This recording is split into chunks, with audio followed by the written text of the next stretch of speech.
Assalamualaikum warahmatullahi wabarakatuh. Perkenalkan, nama saya Nur Afnia Melia, Stambuk A241-19077. Saya dari kelompok 4 kelas C Program Studi Pendidikan Fisika. Di sini saya akan menjelaskan sedikit materi dari percobaan sistem radiasi termal.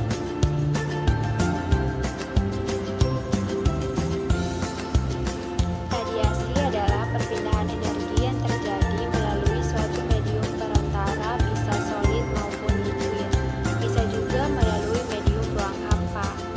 Benda yang menyerap radiasi akan mudah pula memancarkan radiasinya. Benda yang dapat menyerap seluruh radiasi yang diterimanya dan memancarkan seluruh radiasi yang dikeluarkannya disebut sebagai benda hitam. Benda hitam dimodelkan sebagai suatu rongga dengan celah bukaan yang sangat kecil.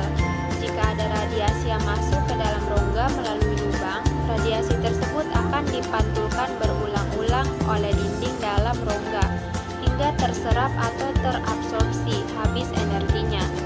Dinding rongga terus-menerus mengabsorpsi radiasi dan memancarkannya, dan sifat radiasi inilah yang menarik. Radiasi termal merupakan energi yang dipancarkan oleh sebuah benda atau permukaan karena temperatur yang dimiliki oleh benda atau permukaan tersebut. Pada suhu ruang, radiasi termal ini paling banyak terdapat dalam daerah spektrum inframerah. Radiasi yang dipancarkan benda biasanya tidak hanya bergantung pada suhu, tetapi juga pada sifat-sifat lainnya, seperti sifat permukaan dan bahan pembuatnya. Temperatur dari suatu sumber termal sangat berpengaruh terhadap besarnya energi radiasi yang dipancarkannya.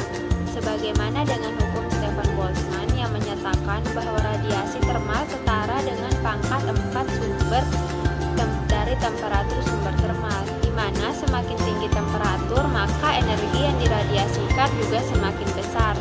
Sementara untuk suatu benda yang memiliki temperatur lebih rendah dari lingkungan, maka benda tersebut akan menyerap energi yang diradiasikan oleh lingkungan. Hukum Stefan Boltzmann ini menyatakan bahwa jumlah energi yang dipancarkan per waktu dari satuan luas permukaan benda hitam ideal akan sebanding dengan kekuatan keempat suhu absolut benda hitam tersebut.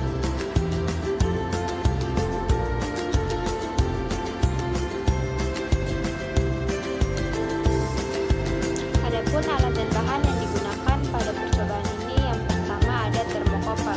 Termokouple adalah sensor suhu yang banyak digunakan untuk mengubah perbedaan suhu dalam benda menjadi perubahan tegangan listrik. Yang kedua ada multimeter 2 buah, yang masing-masing digunakan sebagai ohmmeter dan milivoltmeter. Yang ketiga ada kotak radiasi termal, di mana di dalamnya terdapat sebuah lampu pijar sebagai sumber panas. Yang keempat ada termometer. Termometer berfungsi untuk mengukur suhu dari kotak radiasi termal dan suhu dalam ruangan. Yang kelima ada statif dan klem, digunakan sebagai tempat meletakkan kotak radiasi termal dan menggantungkan termometer